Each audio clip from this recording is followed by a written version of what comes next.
Buenos días, es un verdadero placer de veros y sobre todo de veros alrededor del Señor. No deja de cautivar mi corazón el simplemente estar juntos delante de su presencia y de disfrutar de lo que Él hace y ha hecho por nosotros. Quiero comenzar con una ilustración. Voy a pedir a 3 chicos que vengan y quiero hacer una ilustración de lo que es nuestra fe. Una ilustración de nuestra fe a través de un globo, como una introducción al mensaje que vamos a tratar en el libro de Romanos capítulo 2, versículos del 12. Subir. Adelante.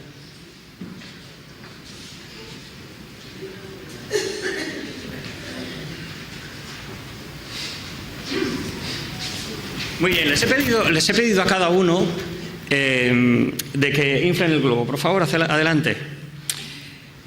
Creo que bueno, puede ser un poco un juego, pero tiene un poco de intención, porque nuestra fe tiene que ver con el Espíritu de Dios. Dice Juan capítulo 3 que el Espíritu del Señor es como el que es nacido de nuevo, es como el aire que lo sientes pero no sabes ni de dónde viene o a dónde va. En el Evangelio de Juan también nos dice que el Señor sopló a sus discípulos el Espíritu Santo. Dice también cuando el día de Pentecostés que vino como un viento recio, como una ilustración visible, gráfica, audible, con todos los sentidos de que ese momento era absolutamente trascendental en la vida de los discípulos, y como fruto de ese viento recio, ese estruendo, los creyentes fueron llenos del Espíritu Santo y comenzaron a hablar las maravillas de Dios según Dios les daba. Aún nos dice la Escritura que toda palabra de Dios es inspirada por Dios. La palabra en griego es theopneustos, es el aliento de Dios. Ahora bien, como estos chicos han inflado su globo, a veces nuestra fe es como el globo de Isaac. Muéstranos tu globo, lo podéis ver, se ve, todo el mundo lo ve, no se puede esconder. Si tratara de ponérselo en la camisa, todo el mundo ve ese globo. Por otra parte, Aarón, perdón, gracias. Estaba pensando en su padre. Aarón, pues bueno, no está mal y bueno, ahí hace lo que puede. Y por otra parte, Emilio, pues bueno, cuando lo ves, lo que ves es un deshinchado globo. Y a veces es nuestra fe así.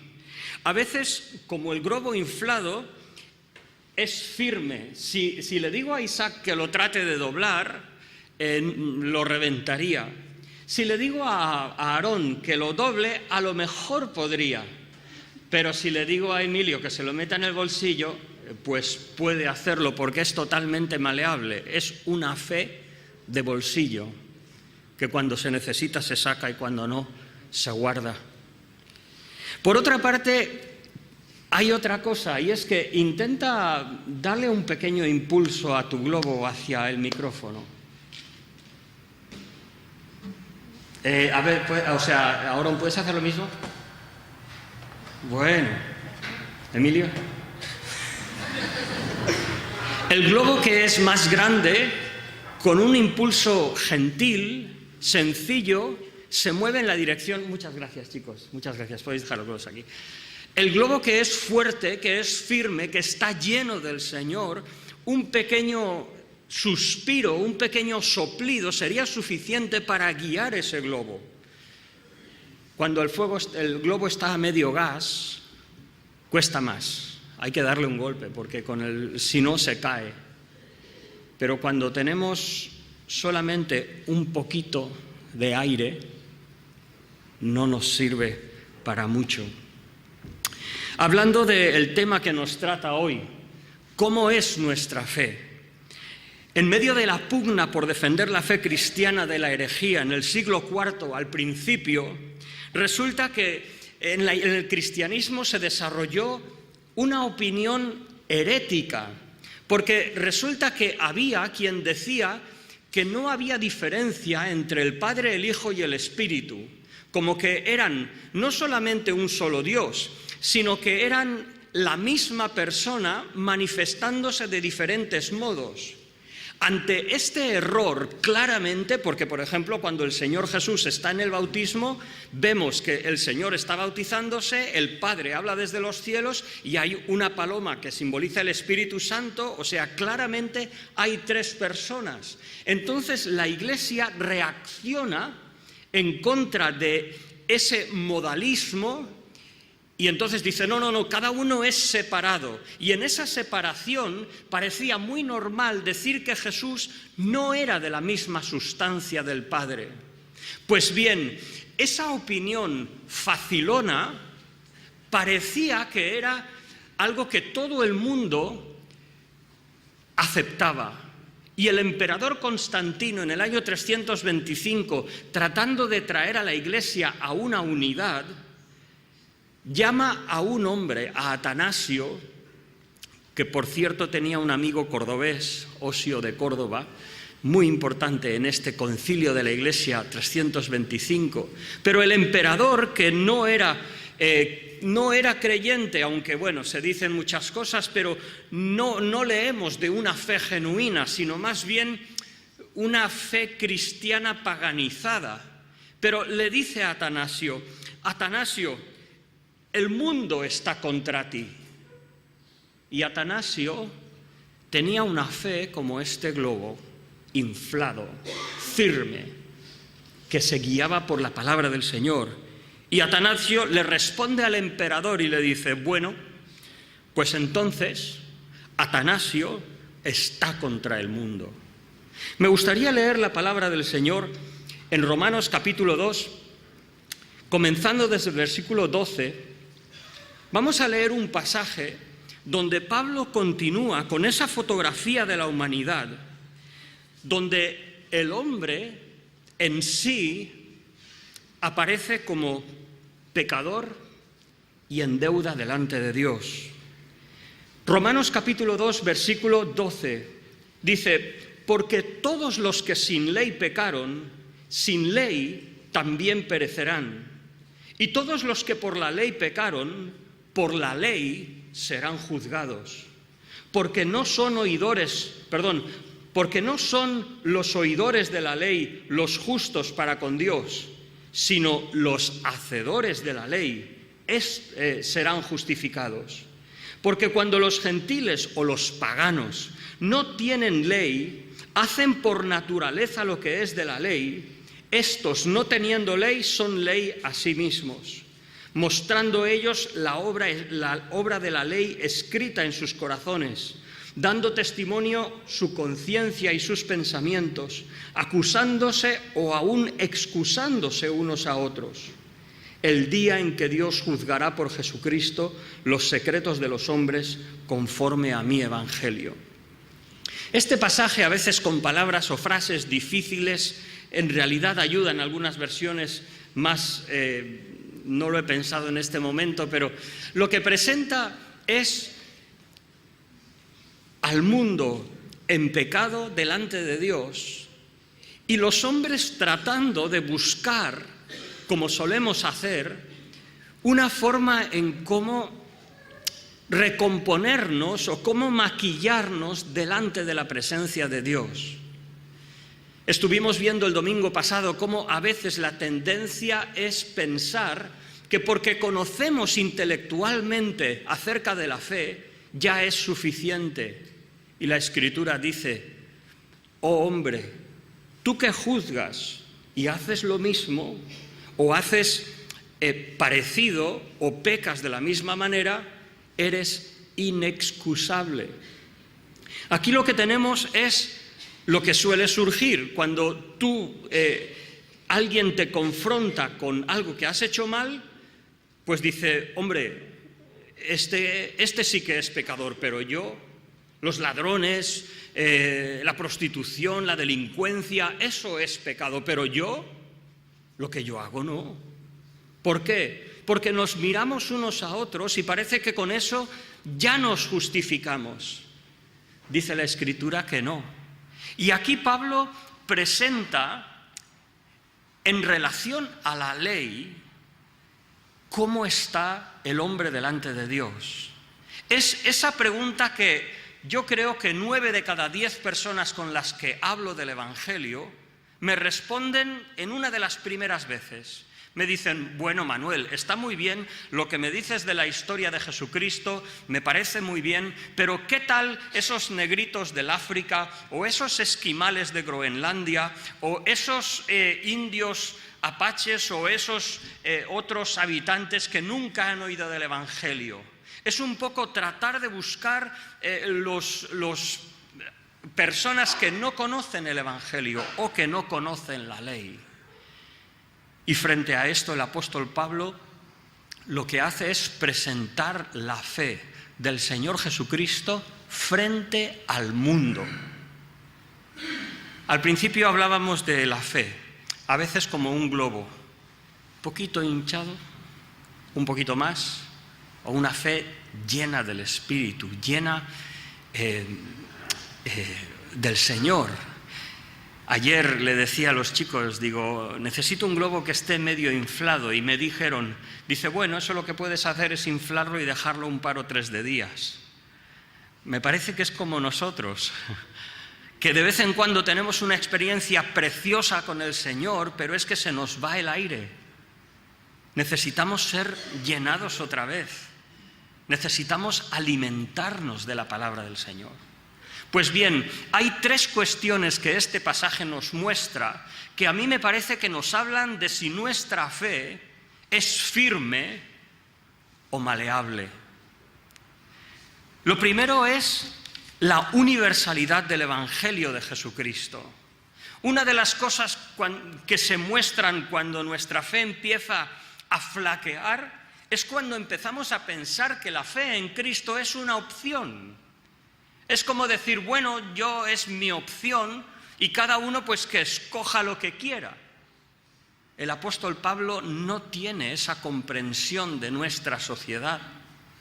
Y el creyente no debe tener esa perspectiva de libertad como si fuera ser creyente, ser lo mismo que, bueno, tú como quieras, si quieres te haces socio del Barça, o si no del Español, o si no del Atlético de Madrid, de Bilbao, o bueno, escoge de los 22 o 20 y tantos equipos que hay, tú te escoges de qué equipo eres, ¿no? Y con tal de que sigas fielmente a tu equipo, eso está bien. Esa no es la fe de la Escritura. En segundo lugar, otro pilar de la fe cristiana, que también está en desuso en nuestro tiempo, es el día del juicio de Dios.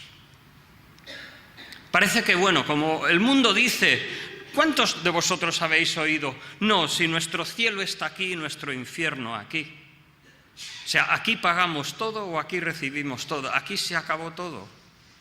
Muerto el perro, se acabó la rabia, como dicen. La fe cristiana no lo entiende así. La fe cristiana entiende que esto es un vestíbulo nada más. Esto es una zona de prueba. Es algo pasajero. Estamos aquí como peregrinos advenedizos. Estamos aquí decidiendo, moralmente, escogiendo qué es lo que queremos. Y cuando fallezcamos, Dios pondrá un sello sobre lo que tú hayas escogido, sea estar a su lado o sea estar alejado de él. En primer lugar, entonces, la universalidad del Evangelio no es una opción. En segundo lugar, la realidad del juicio de Dios. Y en tercer lugar, ¿cómo es ese juicio de Dios? Dejadme que vaya un poco más en este capítulo a la universalidad del trato de Dios con los hombres.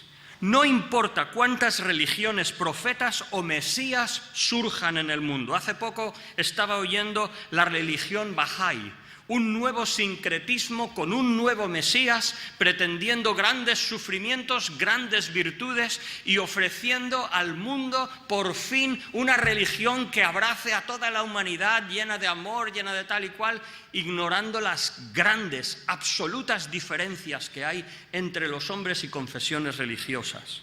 Pues bien, no importa cuántas opciones existan, el hombre, como hemos visto en otros pasajes, bueno, en el capítulo 1 de Romanos, cuando deja de agradecer a Dios lo que conoce de Él, se degrada. ¿Y qué dice Isaías 53? Cada cual se apartó por su propio camino. Hay tantas religiones como personas. ¿Nos debe eso conmover? Desde luego a Pablo no. El Evangelio entiende que tanto la necesidad de la salvación eterna como el único camino que es Jesucristo son realidades de aplicación universal, no son opciones personales. ¿Por qué surge en el siglo XVIII el movimiento misionero? ¿Por qué un zapatero inglés está haciendo zapatos y pensando que hay al otro rincón del mundo personas que no conocen a Cristo y que se están muriendo y que van a la eternidad sin Dios? ¿Por qué sacrifica todas sus posesiones? ¿Por qué sacrifica su vida y la entrega a comunicar el Evangelio al Señor Jesucristo? Porque entiende que el Evangelio es de aplicación universal y que el mundo entero, como dice la Escritura, necesita la salvación. Pablo ya era consciente de esa variedad religiosa, esa variedad demográfica del mundo. Pablo en este pasaje dice: todos los que sin ley, o sea, cualquier ley, todos los que sin ley han pecado, sin ley también perecerán. ¿Qué quiere decir? No importa que las gentes de las naciones no conozcan al Dios de Israel, como dirá luego después, tienen su propia ley. Romanos 3, 22 al 25 dice el apóstol Pablo: porque no hay diferencia, por cuanto todos pecaron y están destituidos de la gloria de Dios y son justificados gratuitamente por su gracia, la gracia de Dios, mediante la redención que es en una persona, Cristo Jesús, a quien Dios del universo puso como propiciación por medio de la fe en su sangre. Y como dice el apóstol Juan en 1 de Juan capítulo 2, Cristo es la propiciación por nuestros pecados, y no solamente por los nuestros, sino también por los de todo el mundo.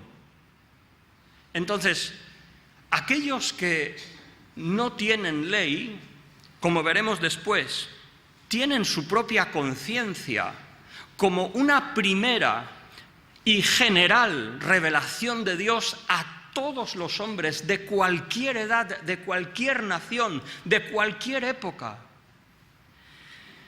El apóstol Pedro, quizás en el mensaje más universal que tenemos en la Escritura, fíjate que dice Hechos 2:9, dice: partos, medos, elamitas, todos los que habitamos en Mesopotamia, Judea, Capadocia, el Ponto y Asia, Frigia, Panfilia, Egipto, las regiones de África, más allá de Cirene. Cirene es lo que hoy diríamos más o menos Túnez, y aún más allá.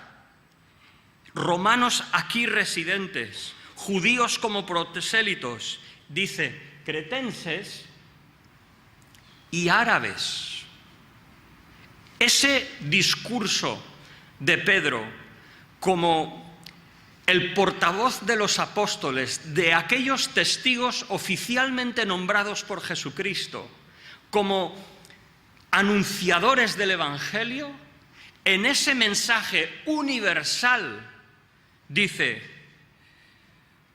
porque no hay otro nombre debajo del cielo dado a los hombres en quien podamos ser salvos.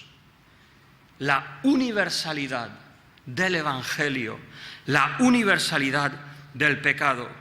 Dice el apóstol Pablo que la carencia de un conocimiento preciso de Dios, o sea, el conocer la ley del Dios de Israel o de su moralidad, no es excusa. Dice Romanos 1, 19 y 20, lo hemos estudiado en otro domingo, lo que de Dios se conoce les es manifiesto. Y este verbo en griego habla de que les es manifiesto en su corazón, en el corazón de cada persona, sin importar época, edad, cultura, etcétera, raza, lo que sea. Dios se lo manifestó, lo invisible de Él, su eterno poder y deidad, se hace claramente visibles desde la creación. En el pasaje que hemos leído, fíjate que el apóstol Pablo dice que aquellos gentiles, cuando hacen por naturaleza lo que es de la ley.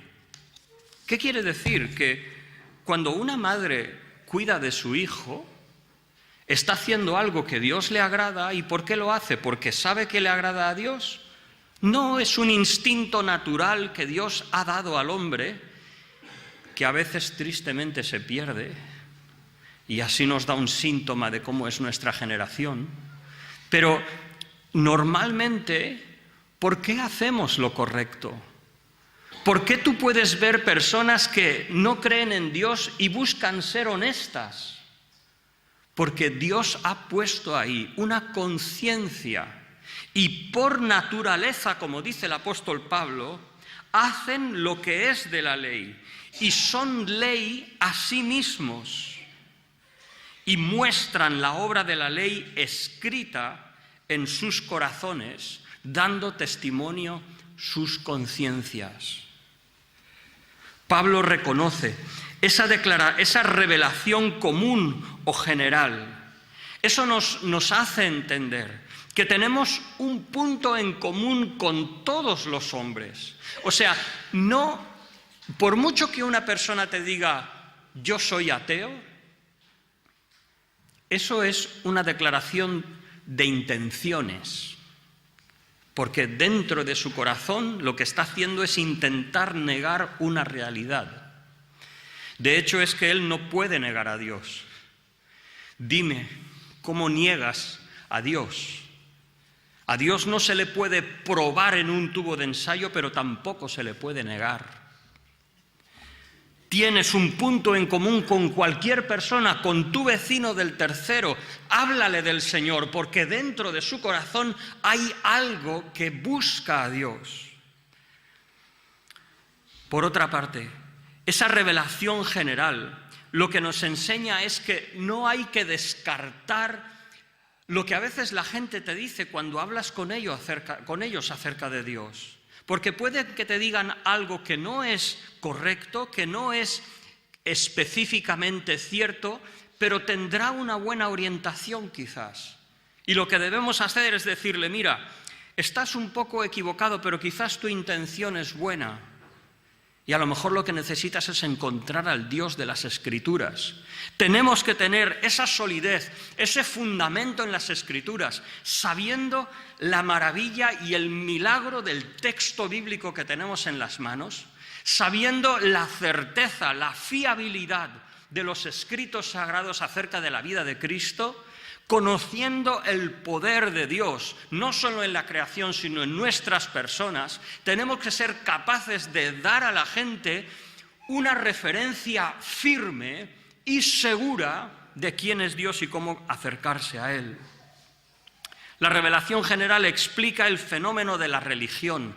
¿Sabes que hay tribus, tradiciones religiosas, desde los esquimales hasta los mapuches, hasta los mongoles, hasta los babilonios en la antigüedad, que todos de alguna manera han recibido la tradición, entre comillas, de que una familia hace siglos y edades fueron salvadas de un gran diluvio donde Dios juzgó a toda la humanidad?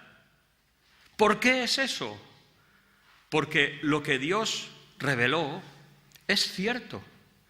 Y pasó de generación a generación en diferentes tradiciones. Y ahora, como el juego del teléfono, está distorsionado, está manipulado, pero hay una raíz común, cierta y verdadera. Una revelación general, porque todos los que sin ley pecaron, sin ley perecerán. No es necesario conocer al dedillo la Escritura para que Dios ponga su dedo en tu conciencia y te muestre tu necesidad de Dios.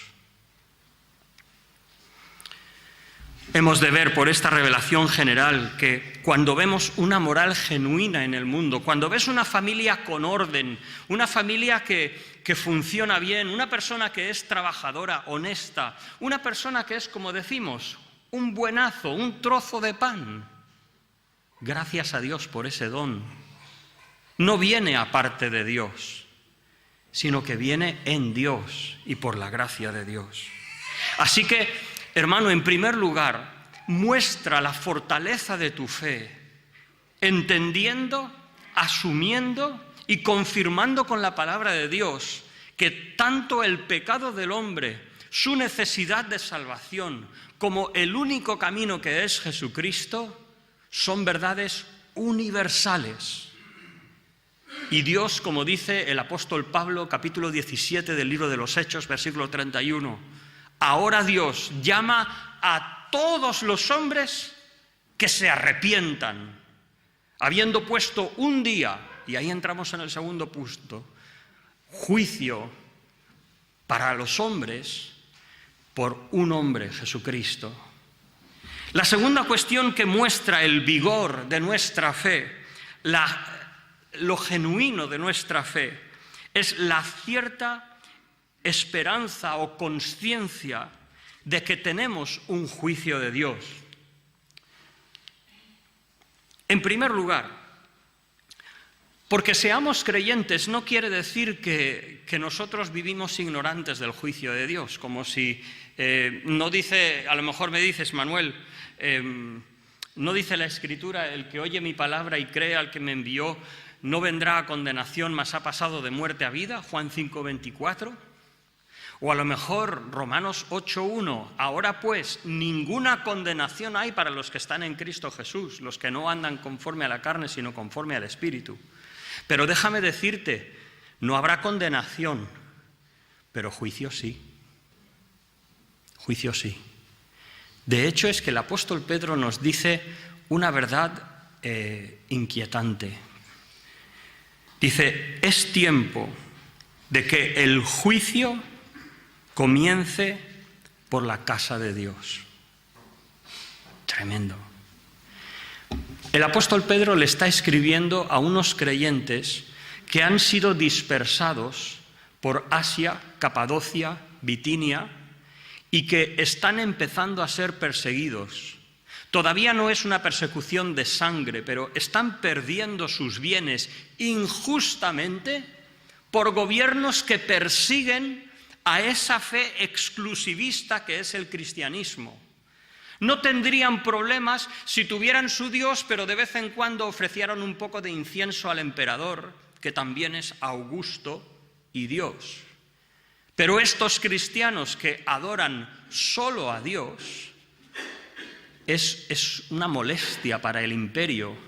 Y entonces comienza una persecución y ellos sufren.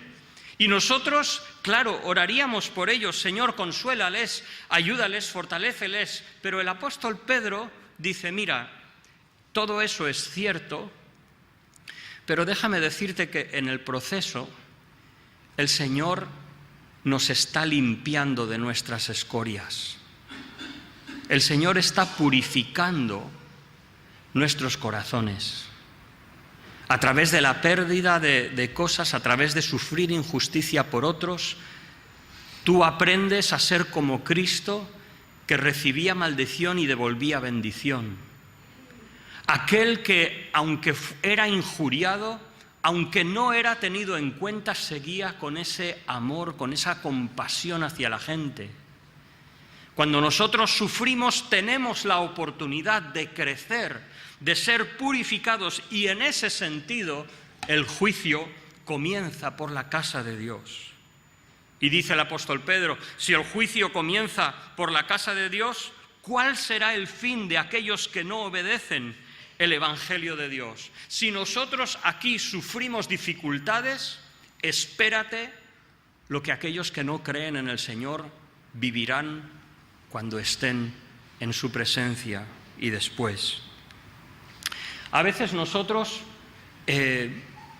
también podemos sufrir un juicio del Señor cuando no vivimos de acuerdo a su palabra y sufrimos castigo. Y la palabra de Dios habla de juicio, esa es la palabra que usa. Dice, el que come y bebe indignamente sin discernir el cuerpo del Señor, juicio come y bebe para sí, por lo cual hay muchos enfermos y debilitados entre vosotros y muchos han muerto. Los corintios, una ciudad llena de mundanalidad y de corrupción, cuyos creyentes habían permitido que esa filosofía mundana entrara y se mezclara con la fe cristiana, el Señor los había castigado aún hasta con la muerte. Y dice, si nos examináramos a nosotros mismos, no seríamos juzgados. Y fíjate lo que dice Pablo, pero siendo juzgados, somos castigados por el Señor para que no seamos condenados con el mundo. Cuando tú te acercas a Dios por la fe, Dios te recibe como hijo, pero como dice Hebreos capítulo 6, cuando Dios te recibe como hijo, te va a pedir que te portes como hijo. Y si no haces lo que Él espera, Dios te disciplina. Y dice Hebreos, dice, recibamos esa disciplina, no desmayemos, porque Dios nos está tratando como hijos. Entonces, tú puedes escoger. A lo mejor en esta mañana tú prefieres disfrutar de esta vida porque luego no sabes lo que habrá. Quizás eso es porque nuestra fe es como la del globito pequeño que se moldea según las circunstancias. Porque si nuestra fe es una fe cristiana firme y sólida, entiende que aunque hayan personas que hacen el mal y prosperan, pero hay un momento que nos vamos a encontrar con Dios y hay una eternidad después de esta vida y queremos por cualquier cosa estar con Dios y con nuestro amado Señor Jesucristo. Y lo que podemos padecer ahora no tiene ni comparación con la bendición que será estar junto a su presencia.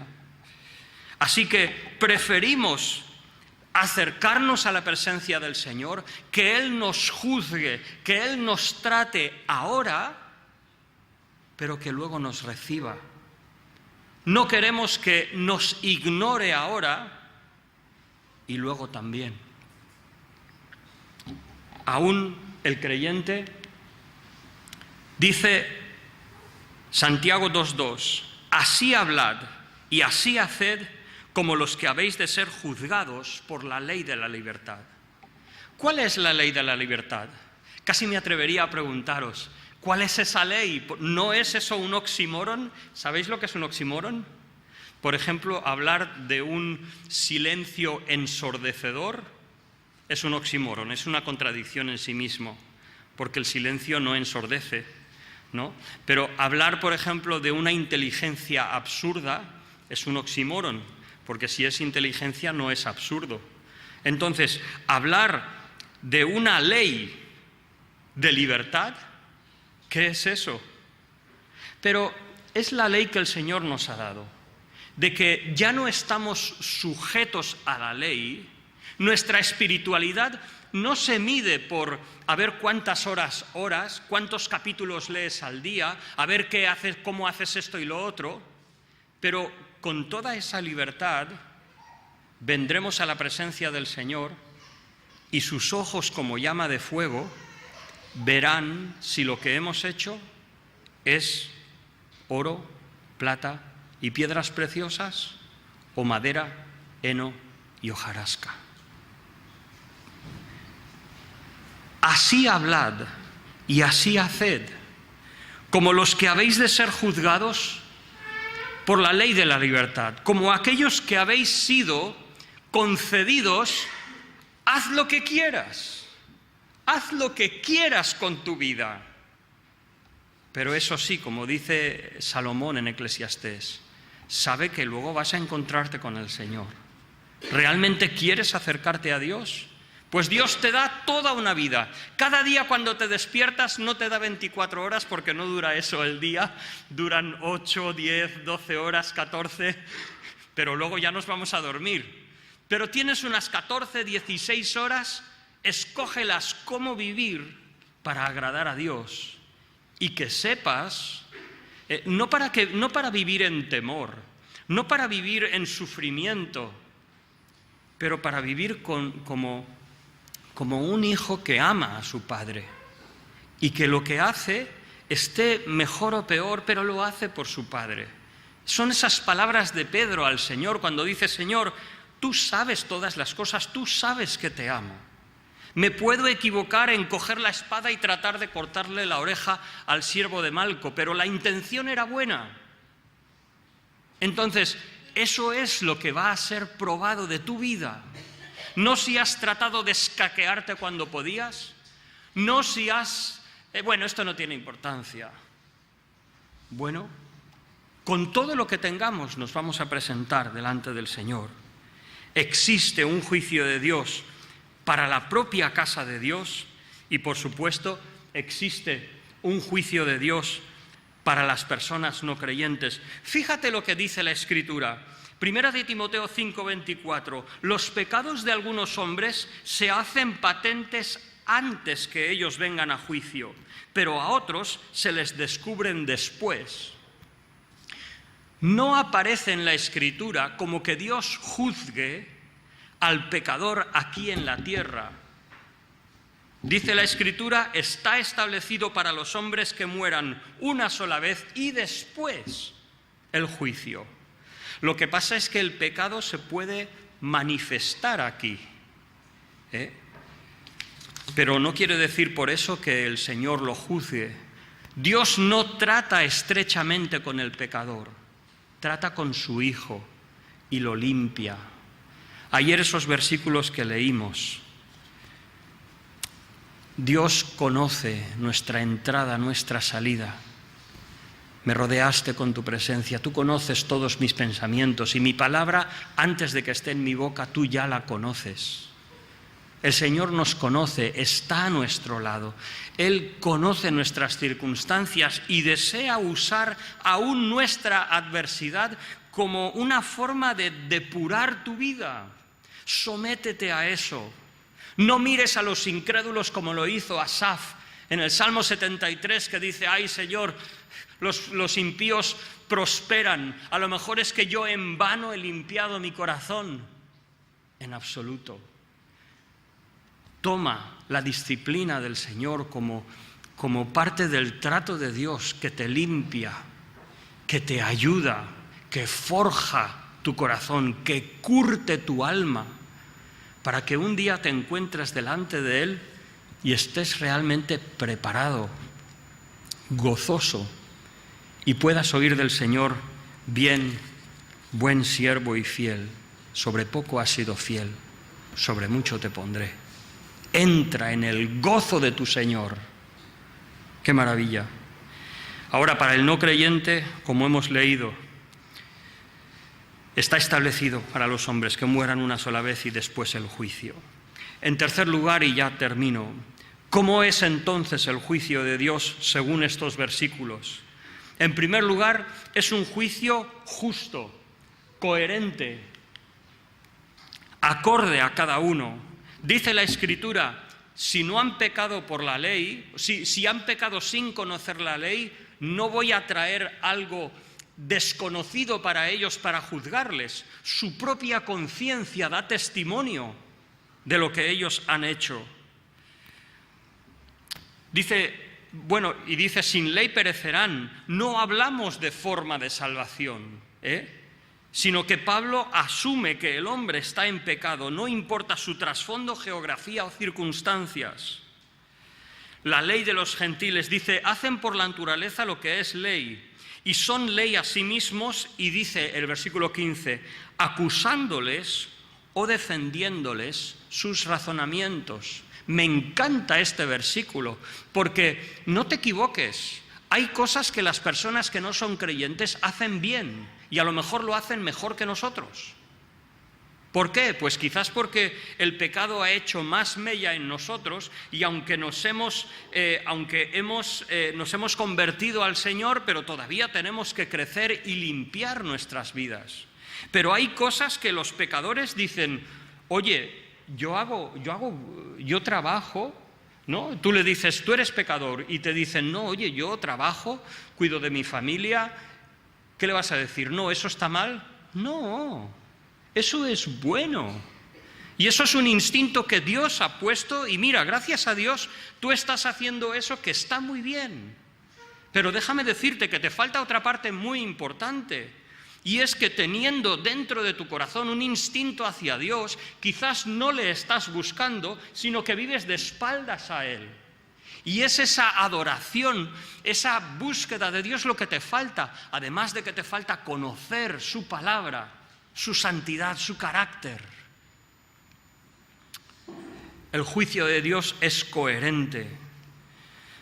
Ahora, el judío que conocía la ley, no podía mirar a los paganos y decir, mira, ellos, ¿no?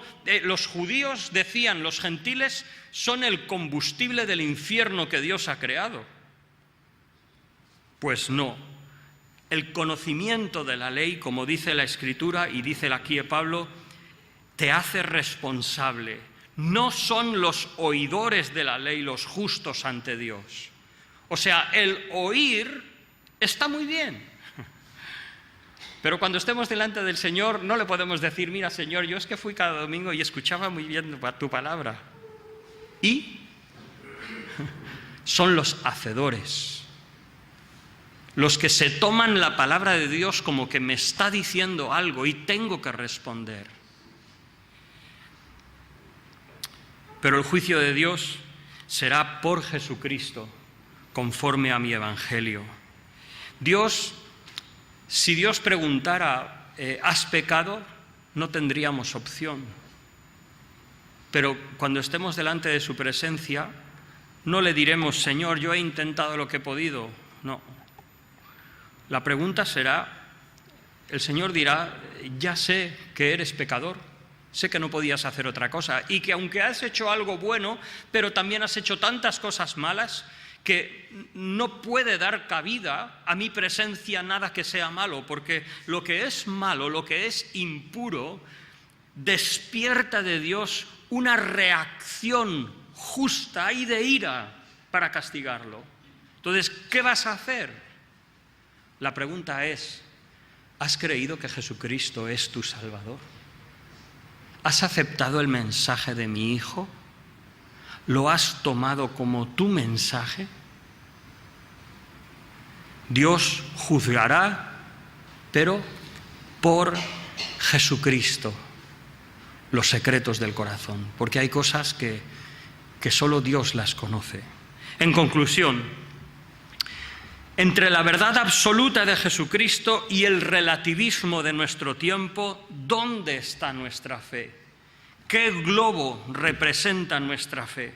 La fe de Cristo no es una opción que buenamente unos pocos intentan sostener.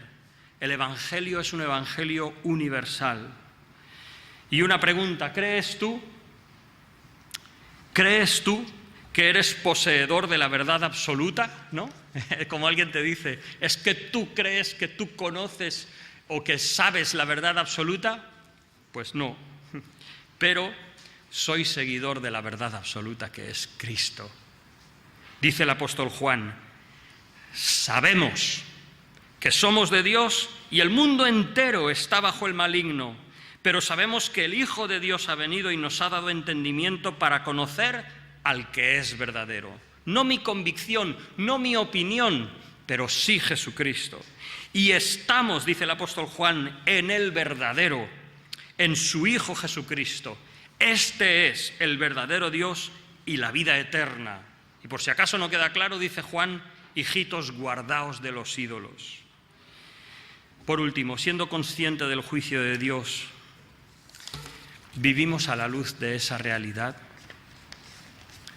No hablamos de un temor enfermizo, no hablamos de un miedo o un pánico, no hablamos de esa vida siempre golpeándonos el pecho, no hablamos de eso. Hablamos de una consciencia de que un día vamos a estar delante de nuestro Dios, que es amor, pero que es el Cristo que Juan vio en Apocalipsis capítulo 1, que sus ojos son llama de fuego. ¿Por qué? Porque Él cuando nos mira no puede dejar de ver lo que hay.